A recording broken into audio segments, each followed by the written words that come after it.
ओम नमः सिद्धेभ्यः। ओम नमः सिद्धेभ्यः। जय श्री ओम नमः सिद्धेभ्यः। गौरिनमुकारम् अर्हन्ताणमतहे विसेधाणम् आर्यवच्छायाणम् लोयम्ये सौसाहुणम्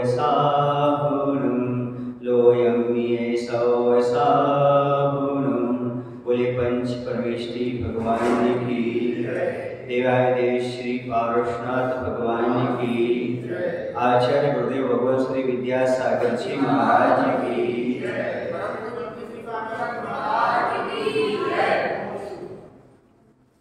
हिंसा किसे कहते हैं, हिंसा कितने प्रकार की होती है और हिंसा के 5 समीकरण कौन कौन से हैं, यह हम पिछले दिवस देख चुके थे। इसका स्वाध्याय कर लिया था। अब हम समझेंगे कि हिंसा किन किन कारणों से होती है। हिंसा के कारण तो ढेर सारे हैं, लेकिन मुख्य कारणों पर अपन चर्चा करेंगे। तो 4 कषाय मुख्य रूप से जो हैं वह हिंसा के कारण है। इन 4 कषायों के वशीभूत होकर के जीव हिंसा कर जाता है। क्रोध, मान, माया, लोभ। इन 4 कषायों के कारण प्राय करके हिंसा होती है। और कारण कोई भी रहा हो, उसमें क्रोध तो बीच में आ ही जाता है। बिना क्रूर परिणाम के हिंसा संभव नहीं। प्रमाद का योग होगा तो इस प्रकार की हिंसा होती है। तो क्रोध के कारण हिंसा होती है, क्योंकि क्रोधी व्यक्ति किसी की भी हिंसा कर सकता है। क्रोध में आकर के व्यक्ति का विवेक नष्ट हो जाता है और विवेक के नष्ट हो जाने पर वह क्या सही है क्या गलत है इसे भूल जाता है। कौन माता है, कौन पिता है, कौन गुरु है, कौन अपना है, कौन पराया है, ये सब बातें वह भूल जाया करता है। क्रोध में आदमी जुबान खोल लेता है और अपनी आंखें बंद कर लेता है। आंखें बंद करने का अर्थ है विवेक शून्यता। जब आदमी क्रोध में आता है तो शराबी जैसी उसकी दशा हो जाती है। उसके मन मस्तिष्क में लकवा जैसा लग जाता है। ना तो उसका मन काम कर पाता है, ना मस्तिष्क काम कर पाता है। ऐसी परिणति में वह अपना और दूसरे का अहित कर लेता है। इसलिए कहा है कि क्रोध के कारण हिंसा होती है।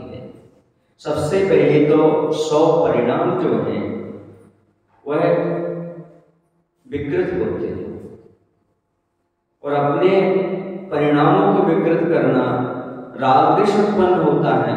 उस राग द्वेष का उत्पन्न होना ही आचार्यों ने हिंसा कहा। और राग द्वेष की उत्पत्ति न होना, राग द्वेष का अभाव होना, इसी का आचार्य ने अहिंसा नाम दिया। राग द्वेष परिणाम हिंसा की ओर ले जाते हैं। आगम में उदाहरण मिलता है, दीपान मुनिराज को क्रोध आया था, इतनी बड़ी हिंसा हो गई, 12 योजन तक प्राणी भस्म हो गए। और भी बहुत सारी कहानियां मिलती हैं आगम में, और आप वर्तमान में भी देखा करते हैं। बहुत सारे लोग ऐसे हुए जिन्होंने क्रोध के कारण स्वयं का घात कर लिया, दूसरों का घात कर लिया, समाज के सामने प्रश्न चिन्ह खड़ा कर दिया। क्योंकि क्रोध एक ऐसी समस्या है जो मात्र व्यक्ति विशेष को उद्वेलित नहीं करती, व्यक्ति के साथ साथ परिवार, समाज, देश और राष्ट्र को भी चिंतित कर दिया करती है। इसलिए इस क्रोध के कारण बहुत सारी हिंसाएं होती हैं। क्रोध में आकर के व्यक्ति दूसरे का घर जला देता है, युद्ध छिड़ जाते हैं और बहुत से लोगों को मौत के घाट उतार देता है।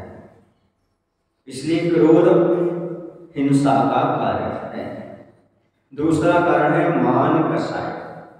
मान के कारण भी जीव अपने सगे भाई को ही नहीं देखता। क्या चक्रवर्ती को पता नहीं था भरत चक्रवर्ती को कि अपने परिजनों पर चक्र नहीं चलता?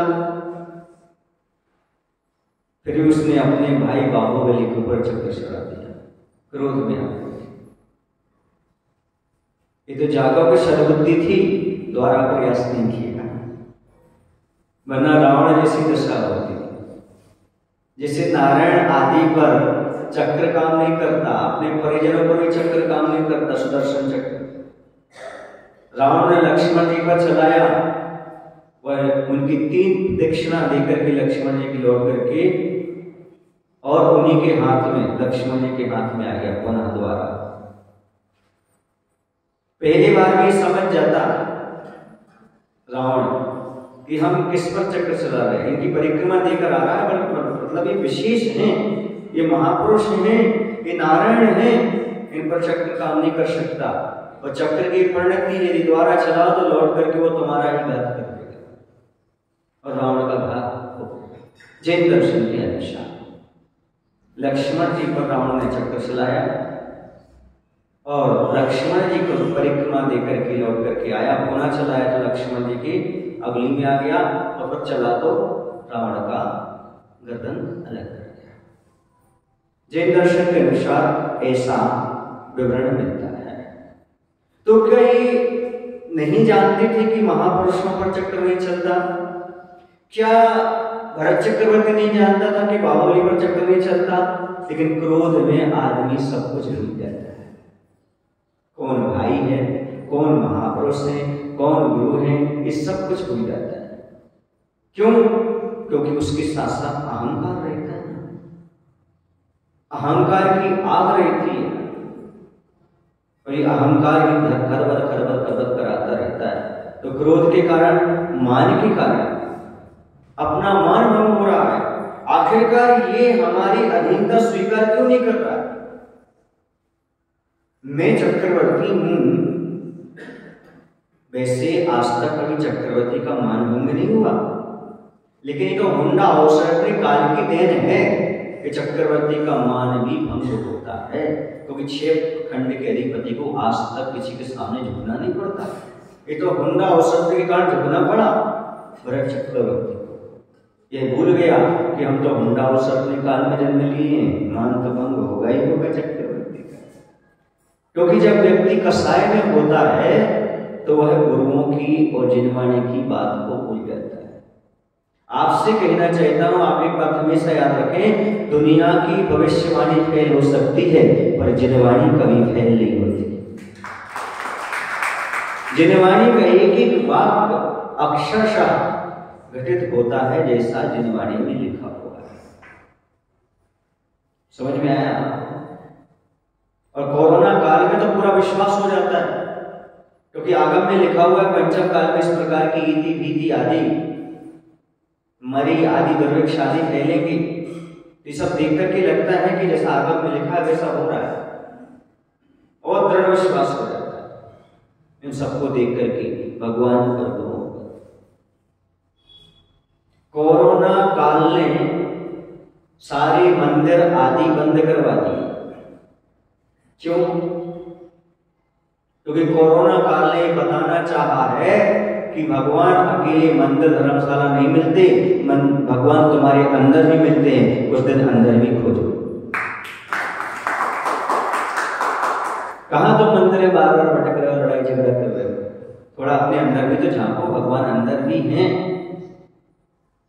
अंदर के भगवान को निहारने के लिए कोरोना ने आपको घर से बाहर नहीं निकलने दिया। और आप कहां निहारते रहे? बाहर ही निहारते रहे। आपने अंदर जो भगवान है उनको निहारने का प्रयास किया। तो हमारे पास मान कसाय होती है, वह भी हिंसा की ओर है। जब हमारे मान को धक्का लगता है तब सामने वाले का अहित करने का भाव आ जाता है, और जो अहित करने का भाव सामने वाले के प्रति आया उसी का नाम तो हिंसा है। अब मैं इसे नहीं छोड़ूंगा, मतलब दिखाऊंगा, बताऊंगा, मारूंगा, ये भाव भी तो हिंसा है। देखो, जो बेकार की चीज है, मान आदि, इसके कारण व्यक्ति कितना अपना पतन कर लेता है। मुझे उन्होंने मंदिर में ऐसा कहा, उन्होंने धर्मशाला में ऐसा कहा, उन्होंने बाजार में ऐसा कहा, परिवार में ऐसा कहा, उस बात को लेकर के जब वो बैठ जाता है तो हिंसा की ओर आ जाता है, हिंसा पर उतारू हो जाता है, रात दिन हिंसा करता रहता है परिणामों के माध्यम से, मन से। उसको नहीं छोड़ूंगा, उसने ऐसा क्यों किया बताऊंगा। ये राग द्वेष क्यों करता रहता है, इस राग द्वेष का नाम ही आचार्य ने हिंसा कहा है। जीव को मारना, बचाना ये नहीं, लेकिन जो आपका राग द्वेष परिणाम 24 घंटे चल रहा है किसी के प्रति, अरे उसने तो ऐसा किया था, अरे वो तो ऐसा है, बैठा बैठा, लेटा लेटा, खाता खाता, चलता फिरता, हिंसा के परिणाम बनाए रखे। क्या समझ रहे आप? क्या हिंसा से दूर उठ गए क्या? आप बिल्कुल अहिंसा परम धर्म की जय बोले से अहिंसक हो गए क्या? नहीं बंधु, ऐसी अहिंसक नहीं हो जाती। मत अहिंसा परम धर्म की जय बोलने से, मत मंदिर आने से, मत पूजन करने से समझो कि राग द्वेष के परिणाम भी हिंसा है। भले आपने सामने वाले से कुछ नहीं कहा और उसके प्रति जो राग द्वेष बना हुआ है, जय जयन नहीं कर पा रहे, तो मुझसे बात नहीं कर पा रहे उससे, ये क्या है? यही तो हिंसा है। और कौन सी? तो राग द्वेष के परिणाम ही हिंसा है। ये मान, ये अहंकार नहीं झुकने दे रहा हमारे, हम नहीं झुक सकते, हम तो नहीं, जब तक वह हमें नमस्कार नहीं करेगा हम उसको नमस्कार नहीं कर सकते, जब तक वह जय जय नहीं करेगा मैं नहीं करूंगा, मैं नहीं झुकने वाला। और ये अकड़पन ही तो है जो हमारे लिए हिंसा करा देता है, क्योंकि वो वृक्ष कभी नहीं टूटते जो झुकना सीखते हैं, वही वृक्ष टूटते हैं तूफान में जो अकड़ जाते हैं, क्योंकि अकड़ से पकड़ नहीं बनती। अकड़ वाले या तो जड़ से उखड़ जाते हैं या फिर उजड़ जाते हैं। देख लो ना, रावण हो चाहे दुर्योधन, सब समान। माया के कारण, मायाचारी के कारण ही हिंसा होती। कई ऐसे व्यक्ति मिलेंगे धन के कारण बालक का अपहरण किया, पकड़ने के डर से मैं पकड़ा जाऊंगा, इस डर से लोग क्या कहेंगे, हमारा मायाचार लोग जान लेंगे, इसलिए उस बच्चे को मार भी डालते हैं। इस प्रकार से मायाचारी के कारण ही होता है। गर्भपात, वासना पर कंट्रोल ना होने से काम तो उसने कर लिया, लेकिन काम के पुरुषार्थ को नष्ट कर दिया। यह भी बहुत बड़ी हिंसा है, बहुत बड़ी मायाचारी के साथ हिंसा है। एक पंचेंद्रिय जीव को मार डाला। क्यों? क्योंकि वह पंचेंद्रिय जीव यदि बालिका थी तो देश की राष्ट्रपति प्रतिभा पाटिल बन सकती थी और माता जी बन सकती थी, और यदि वह पुत्र था देश का प्रधानमंत्री बन सकता था, एक साधु बनकर के आत्मकन्या बन सकता था। आपने मात्र बच्चे की हत्या नहीं की, आपने समझो राष्ट्रपति, प्रधानमंत्री, साधु, किसी पंडित, किसी विद्वान की हत्या कर दी। कौन ने देखा? करवा दो, कौन जान रहा है? पर ये मायाचारी के कारण इस प्रकार की हिंसा हो जाती है। एक राजा का प्रकरण मिलता है आगे में। जो राजा था बहुत सुंदर था, रानी थी, दोनों आपस में अच्छे से रहते थे, लेकिन पता नहीं एक सामान्य से कुबड़ा व्यक्ति था, उससे उसको प्रेम हो गया रानी। कहाँ तो महलों में रहने वाले और कहाँ जो काम कर रहा है उससे काम वासना ऐसे। और इस बात की जानकारी राजा को लग गई। राजा ने उससे कुछ नहीं कहा, मन ही मन सोच लिया अब तो मुझे किसी से कुछ नहीं कहना, हमें इस विषय भोग में नहीं पड़ना, हमें तो आत्म कल्याण करना है। लेकिन रानी के मन में आ गया, कहीं राजा ने मेरे रहस्य का उद्घाटन कर दिया फिर क्या होगा।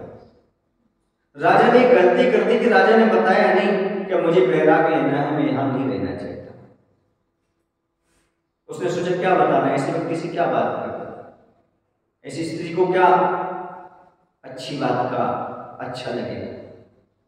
तो उसने क्या किया, उसी दिन इन्होंने आज बैराग का भाव बनाया, मुझे कल्याण करना है। और स्त्री ने कहीं हमारे पति को पता पड़ गया राजा को और हमारा आगे क्या होगा, उसने भोजन में जहर मिला दिया और खिला दिया और राजा का मरण हो गया। ये है मायाचारी, दुराचार के साथ, मायाचार के साथ भी हिंसा हो जाया करती है। बहुत सारे लोग हैं जो किसी के रहस्य को जान लेते हैं। इसे तो कहा है किसी के रहस्य का उद्घाटन मत करो।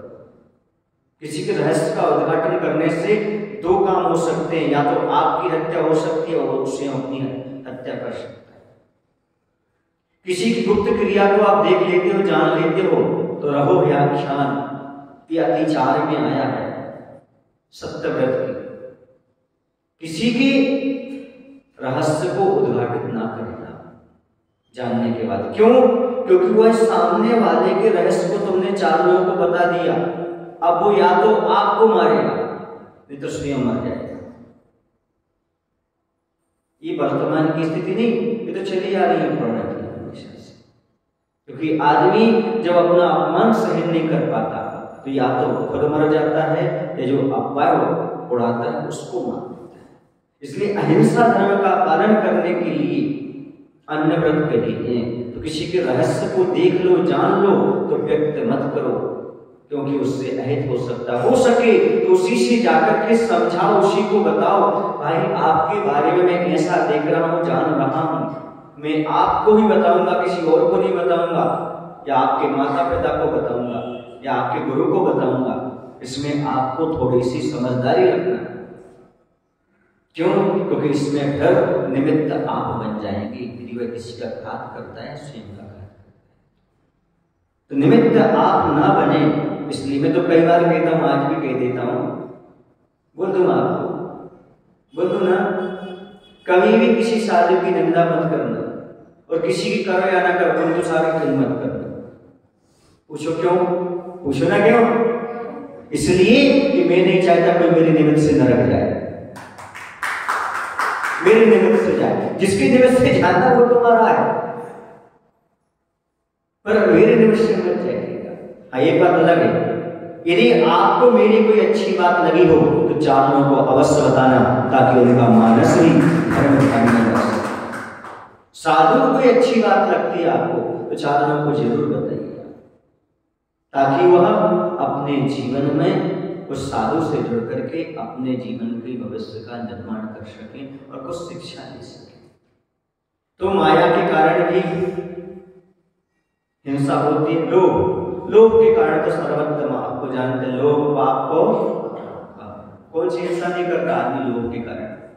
लोभी के सामने कुछ नहीं दिखता, वैसे ही लोभी नकटा होता है, उसे इज्जत की कोई खबर नहीं होती, प्रतिष्ठा का कोई मायना नहीं, जाति को उत्तर रख देता है वो, तो कोई भी काम करने के लिए तैयार हो जाता है। कैसे? तो पांडवों का आपने देखा होगा, उनको लाक्षागृह में बंद कर दिया था और बाहर से आग लगवा दी थी। भले उस रंग से निकल गए, वो उनका था, लेकिन पाप तो लगा। दुर्योधन ने कोतवाल को बुला करके कहा कि इस लाक्षागृह में तुम्हें आग लगाना। कितना षड्यंत्र था। पहले मायाचारी ने एक लाक्षागृह बनाया। एक लाक्षा धातु जैसी होती है ना, लाख बोलते आप लोग क्या बोलते, उसकी चूड़ियां भी बनती है ना। हाँ, तो वो वृक्ष से आती है, जमीन से आती है, वृक्ष से आती है। अच्छा, तो वहां लाख, उसका महल बनवा दिया और उन्होंने कहा ये हम आपके लिए उपहार में देते हैं। लेकिन समझदारों को इशारा काफी होता है। जो हमेशा हमसे दुराव रखता है, क्रोध रखता है, वो हमें पुरस्कार कैसे कर सकता है।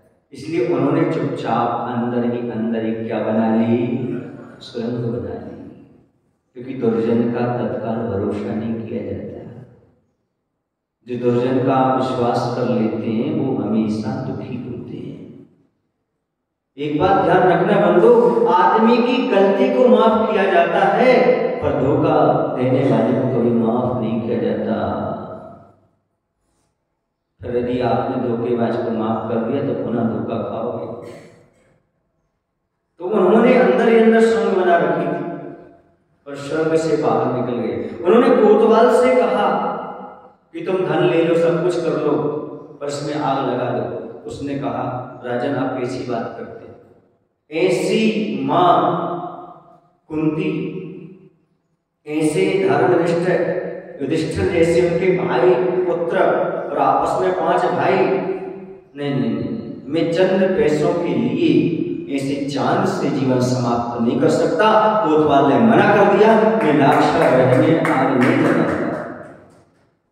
आप पांडव पुराण पढ़िएगा, उसने मना कर दिया, मैं आग नहीं लगा सकता। उसने कहा तुम्हें पता है राजा की आज्ञा का उल्लंघन करने से क्या दंड मिलता है? बोले आज मुझे मृत्यु दंड दीजिए, मैं तैयार, लेकिन संभव नहीं। और उसने नहीं लगाया, पर उन्होंने एक पुरोहित को पैसा देकर के वहां पर काम कर। अब सोचिए, राजा का लोभ देखो और कोतवाल का संतोष देखो। कोई मरने तैयार है पर मारने तैयार नहीं है, क्योंकि उसका संतोष था और दुर्योधन के पास लोभ था। लोभ के कारण कैसी हिंसा हुई और उसने जलाने का प्रयास किया, लेकिन वो बच गया। जाको राखे कर्मणा मार सके ना कोई और बाल ना बांका कर सके जो जग मेरी। हमारे जय दर्शन भगवान नहीं बचाता किसी को, तो भगवान पर भी आपत्ति आएगी।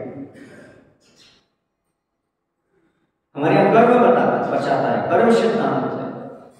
कृष्ण जी को देखो ना, मारने का प्रयास नहीं किया गया, कारागृह में ही रखा गया उनकी मां को और वहीं उनका जन्म हुआ, पर मार पा रहा है क्या? कोई नहीं मार। लोभ के कारण कितनी हिंसा होती है।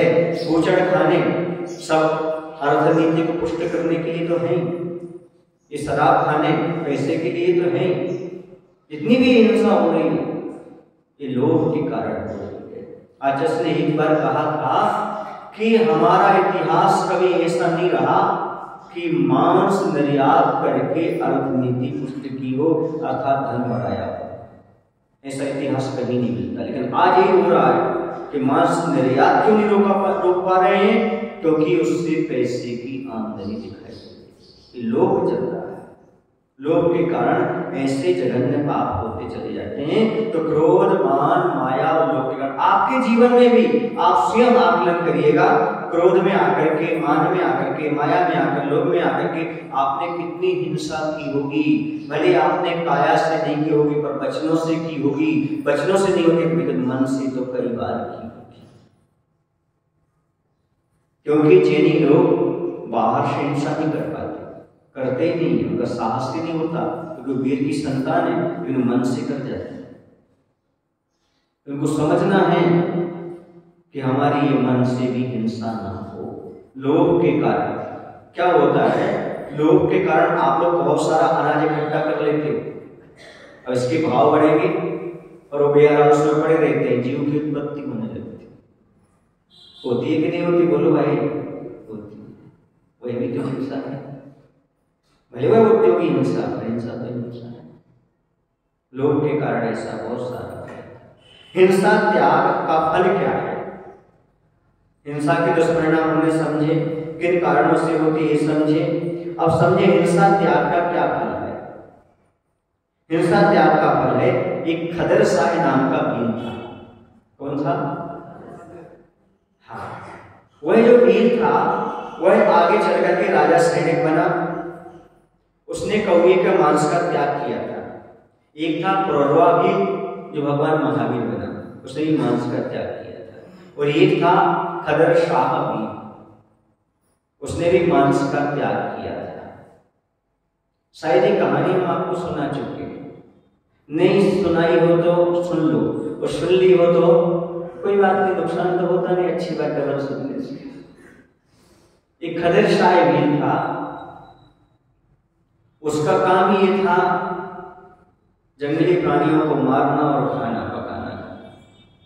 मुनि महाराज का सानिध्य मिल गया और मुनि महाराज ने कहा भाई उसने महाराज से कहा महाराज हमें कोई धर्म का उपदेश दे दो। तो महाराज से धर्म का उपदेश क्या देते, जो मांस आदि के लिप्त हो, मांसाहारी हो। लेकिन उन्होंने उनकी भवितव्यता को जाना, ये जीव भव्य है, आगे कल्याण करेगा। उन्होंने कहा एक काम करो, तुम मांस का त्याग तो कर नहीं सकते। बोले नहीं कर सकते। तो बोले एक काम करो, कौवे के मांस का त्याग करो। बोले हाँ ये तो बन जाएगा, मैं करूँगा, पर याद रखना जीवन में कभी नहीं तोड़ना। बोले बिल्कुल नहीं तोड़ूंगा। एक बार बता दो आपको, अनपढ़ लोग नियम कम तोड़ते हैं, पढ़े लिखे लोग ज्यादा तोड़ते हैं। अनपढ़ आदमी ट्रक का सामान गायब करता है, लेकिन पढ़ा लिखा आदमी ट्रक ही गायब करते हैं। ये है आज का विज्ञान, आज की पढ़ाई लिखाई, आज का नॉलेज, आज का ज्ञान। देख लेना जितने भी क्रिमिनल आपको मिलेंगे वो थोड़े से पढ़े लिखे लोग, कहीं ना कहीं से उनको कुछ ना कुछ ज्ञान प्राप्त हो जाता है। तो ऐसा हुआ कि कौवे के मांस त्याग कर दिया। उसकी आयु कुछ ही दिन की शेष बची और उसकी आयु बन गई और यक्ष की पर्याय उसको मिलने वाली हुई। देवायु का आश्रय कर लिया, लेकिन वह जो हुआ यक्ष की पर्याय में जाने वाला था।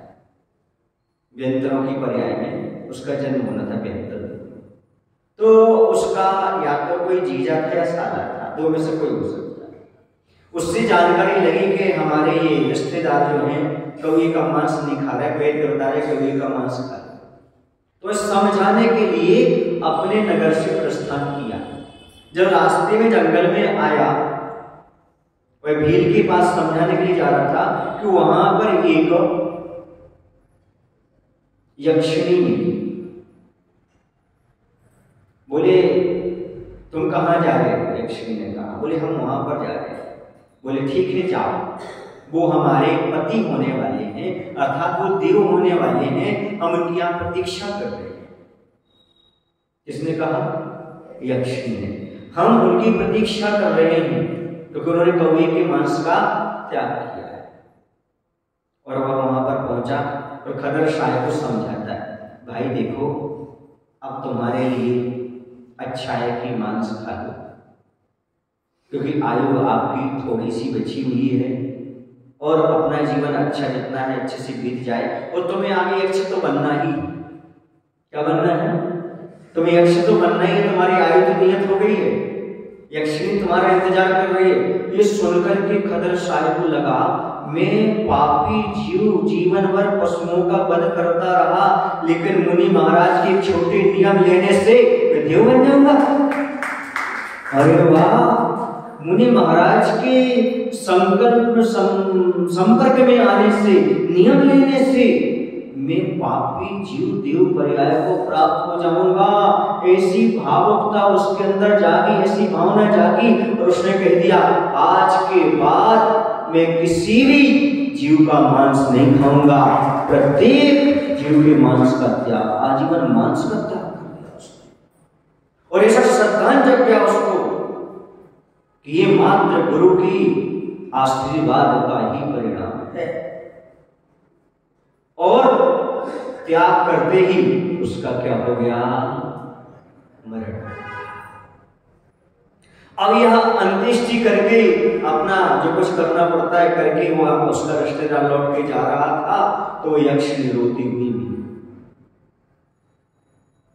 अरे वो तो समाप्त हो गए हमारे रिश्तेदार, आप तो कह रहे थे कि वो हमारे आकर के देव बनेंगे, हमारे स्वामी बनेंगे, रो क्यों रही हो, क्या बात है? बोले आपने बहुत बड़ी गलती कर। बोले क्या कर दिया? बोले उन्होंने देवायु बांधी थी, लेकिन निम्न देव यक्ष की आयु बांधी थी व्यंतर पर्याय में, लेकिन तुमने उनको बता दिया तो उनको श्रद्धांजलि जग गया और श्रद्धांजलि जगा, उन्होंने सारे के सारे मांस का त्याग कर दिया। अब वो बेमानिक देव बन गए, उच्च जाति के देव बन गए। आया कुछ समझ में? ये है बंधुओं हिंसा के त्याग करने का तत्काल फल। कहाँ की आयु मान ली उन्होंने? यक्ष की, और जाकर के बेमानिक देव बन गया। व्रतों पर श्रद्धान, गुरु पर श्रद्धान, हिंसा का त्याग, जीवन भर क्या पाप करता रहा, अंत समय संबोधन मिला, गुरु की शरण मिली।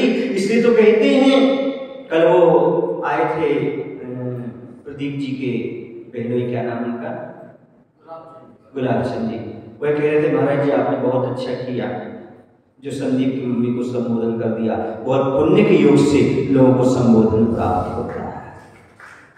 तो ये कह रहा हूं कि संबोधन मिला उसके लिए इतना कि बताओ गुरु की कृपा से इस प्रकार का नियम, और बस बेमानिक देवों में ऐसी पर्याय प्राप्त हो गई।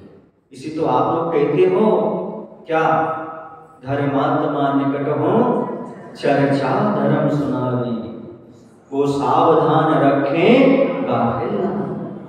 उस समय देखो यदि उनका वो रिश्तेदार नहीं आता और ये बात नहीं बताता कि आपके इंतजार में यक्षिणी है, तो उसकी कहां परिणति होती। इसलिए ये मत कहो कि जीव की पर्याय क्रमबद्ध है, कुछ पर्याय क्रम से भी है, कुछ अक्रम से भी है। कहां यक्ष होना, भगवान ने पहले क्या देखा होगा, इसको यक्ष होना है, उसने अपने परिणाम बनाए। अब क्या देखा, उसको बेमानिक देव होना है। भगवान जो देखते हैं सो वो नहीं करते, हम जो हम करते हैं वो भगवान देखते हैं। जो जो देखी बीतराग ने सो सो होती वीरारे, अनहोनी नहीं हुई काय हो धीरा रे। अब सुधार कर लो इसको, ऐसा मत बोलो, ऐसा बोलो, क्या क्या देखी बीतराग ने, तू क्या जाने कीड़ा रे। कीड़ा समझते हो, अपन तृष्णाली के कीड़े, अपन तृष्णाली में रह रहे हैं लोग के मध्य में। क्या क्या देखी बीतराग ने, तू क्या जाने कीड़ा रे, और बीतराग मानी अपना के हर ले भव पीड़ा रे। बीतराग भगवान ने जो कहा है वो अपनाओ। उन्होंने क्या देखा है ये नहीं, उन्होंने कहा देव शास्त्रों पर श्रद्धा रखो कि सब में दृष्टि हो जाओ। उन्होंने कहा आप इस प्रकार के 5 पापों का एक देश त्याग करोगे अनुवृत्ति हो जाओगे, तो पूर्ण पाप का त्याग करो महावृत्ति हो जाओगे। जो उन्होंने कहा है उसका पालन करो। उन्होंने क्या देखा ये हम देख नहीं सकते, जान नहीं सकते, क्योंकि हमारे पास मति शुद्ध ज्ञान है, जुगनू जैसा है, तो भगवान का ज्ञान केवल ज्ञान है, सूर्य जैसा है, उसका हम नहीं जान सकते भगवान ने क्या क्या देखा। भगवान एक जीव की पूर्ण कथा नहीं कह सकते, क्योंकि अनादिकाल से जीव आ रहा है, एक जीव की पूरी कथा कहने में समर्थ नहीं। इसलिए आप देखो पुराण ग्रंथों में 10 भव की, 8 भव की, 15 ऐसी कथाएं मिलती हैं। एक जीव की पूरी कहां तक कहेंगे।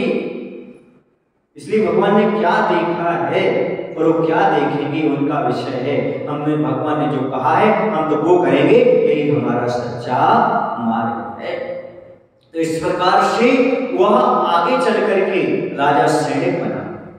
कौन? कोई खदर शाह भी राजा सैनिक, और अब आगे चल करके तीर्थंकर बनने वाला है अगली 24वीं में। पहले नंबर के तीर्थंकर कौन से? श्री महापद्म नाम के तीर्थंकर बनेंगे। कौन? वही खदर शाह भी जिसने पहले कौए के मांस का त्याग किया, यक्ष की पर्याय को बांधा, आयु को बांधा, उसके बाद तत्काल उसने उत्कर्षण कर दिया और जाकर के बेमानिक हुआ। वही राजा सैनिक बना, वही अब आगे चलते तीर्थंकर। ये है बंधु साधु की संगति का परिणाम। और प्रकरण मुख्य चल रहा है अपना हिंसा के त्याग, हिंसा के त्याग का फल। जो हिंसा का त्याग करता है वो ऐसे राजा सैनिक जैसा बन करके जो इतिहास में अभी भी मुख्य श्रोता भगवान का बना और आगे तीर्थंकर बनेगा। इसलिए हिंसा का त्याग करो। अच्छे से अच्छे पद चाहते हो तो, यहाँ के पद नहीं कह रहा हूँ, यहाँ के पद तो आप लेते रहो जो तुम्हें मिल जाए। तो कई लोग तो पद के कारण भी हिंसा कर जाते हैं, और राजनीतिक क्षेत्र में तो होता ही है, दंगा फसाद ये सब कराते रहते हैं क्योंकि हमें पद चाहिए। पर आचार्य कहते हैं बंधु हिंसा का त्याग करो, वो पद मिलेंगे जिससे लोग तरसते हैं, तीर्थंकर जैसे पर हिंसा करने का। अब इसके बाद हिंसा का त्याग का दूसरा और अच्छा उदाहरण मिलता है। यमपाल चांडाल ने भी एक दिन चतुर्दशी के दिन हिंसा का त्याग करके स्वर्गीय संपदा को प्राप्त किया था। इसकी कहानी हमने पढ़ी है, जहां तक ऐसा है कि इसको एक सर्प ने काट लिया था। इसको यमपाल चांडाल। तो लोगों ने आशा ही छोड़ दी थी, ऐसा लगता था ये तो मर गया, तो लोगों ने नगर के बाहर इसको छोड़ दिया। लेकिन ऐसा हुआ कि वहां से सर्वोषध रिद्धिधारी मुनिराज निकले और उनको ऐसी रिद्धि प्राप्त थी कि उनकी शरीर से निकली हुई वायु हवा रोगों को नष्ट कर देती थी। और महाराज वहां से निकले, उनके शरीर की हवा स्पर्श होकर के उसको शरीर को लगी और तत्काल उसका विस्निर्विष हो गया, वो खड़ा हो गया। उसने महाराज को निवेदन किया, महाराज आपकी कृपा से पुनर्जीवन मिला है, बोलो हम क्या त्याग करें। तो महाराज ने उसकी भविष्यवक्ता जान करके कहा, देखो तुम तो चांडाल हो, तो तुम्हें तो फांसी पर लोगों को लटकाना ही पड़ता है, तुम हिंसा का त्याग नहीं कर सकते, और ज्यादा क्या समझाएं तुम्हारे लिए, क्योंकि मिथ्या दृष्टि जीव को या जो धर्म से वंचित है उससे यही धर्म है, मांस आदि का त्याग करना। अभी आत्मा के स्वभाव की बात नहीं बता सकते, उसे सम्यक दर्शन सम्यक सम्यचार नहीं समझा सकते होते, उसे तो मात्र यही बताएंगे भैया ये मधु मांस और मद्य का त्याग करो, यही तुम्हारे लिए धर्म है। वस्तु का स्वभाव तो भी बहुत दूर है, उसको समझ में भी नहीं आएगा। उसे समझाया यह हिंसा ना करना ही धर्म है, अहिंसा ही धर्म, उसे समझाया जीवानम लक्षणम धम्मो, जीवों की रक्षा करना ही धर्म है। तो क्या करूं? तो एक काम करो, चतुर्दशी के दिन हिंसा का त्याग। चतुर्दशी को कैसा भी मौका आ जाए तो हिंसा नहीं करोगे, बोले ठीक है नहीं करो। और ऐसा अवसर आता है जब नियम लेते हैं, प्रतिज्ञा लेते हैं, तो उसकी परीक्षा अवश्य होती है। परीक्षा से कभी मत घबराना, मैंने परसों प्रवचन दिए थे। ये परीक्षा से घबरा जाते हैं समझो विद्यार्थी नहीं है, विद्यार्थी वो है जो परीक्षा देने के लिए तो प्रयास करते हैं और परीक्षा के लिए वह तत्पर था। एक बार ऐसा हुआ कि वहां पर शायद राजा के पुत्र ने कुछ ऐसा काम कर दिया कि उसको ही सूली पर लटकाना था। समझ रहे आप लोग कि नहीं? तो उसको लेकर के पहुंचे यमपाल के यहां, तो यमपाल का चतुर्दशी का दिन पड़ गया उसको, और आवाज दी कि कहां है, इन्हें सूली पर लटकाना है राजकुमार को, या हो सकता सेठ पुत्र हो जो कुछ भी हो उसको लटकाना है। समझ रहे आप लोग कि नहीं? तो पत्नी ने कह दिया वो घर पर नहीं, उसने पत्नी को समझा दिया था आज मेरा त्याग है और मैं क्या करूंगी, मैं हिंसा नहीं करूंगा, कह देना जो लोग आए तो वो घर पर नहीं। पत्नी ने बोल दिया वो घर पर नहीं है। अब ये समझ गया कौन, जो साथ में आए थे जो और जो सैनिक वगैरह, वो समझ गए वो तो अंदर है और ये ऐसा बोल रही है। एक काम करते हैं, पत्नी को लालच दिखाते, देखो तो लोग से कैसे हिंसा करने की बात आती है।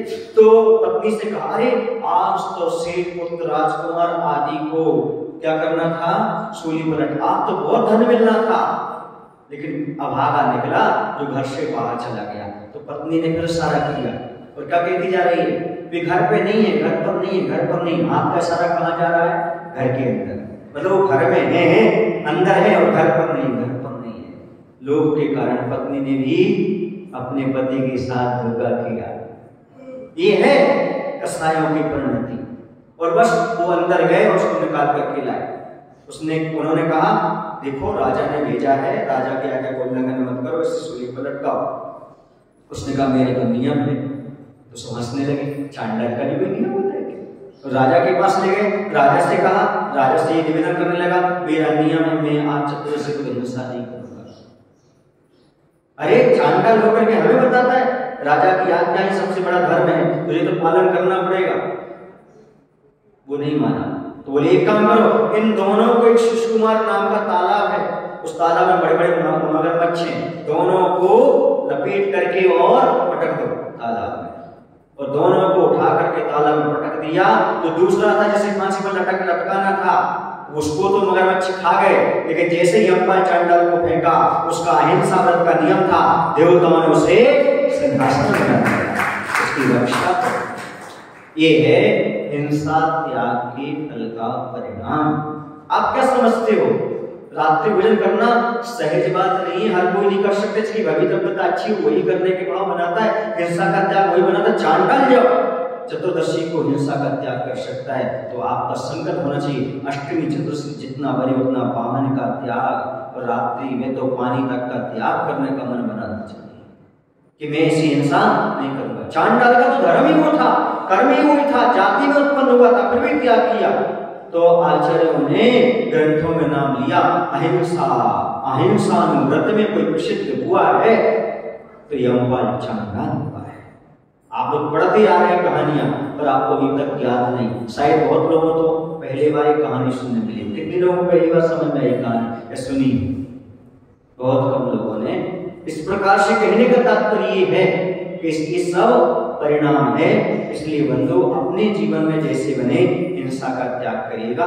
हिंसा का इस प्रकार से जो अवर्णीय फल है ऐसा प्राप्त होगा। बोले महावीर भगवान की जय। आचार्य गुरु विद्यासागर जी महाराज की जय।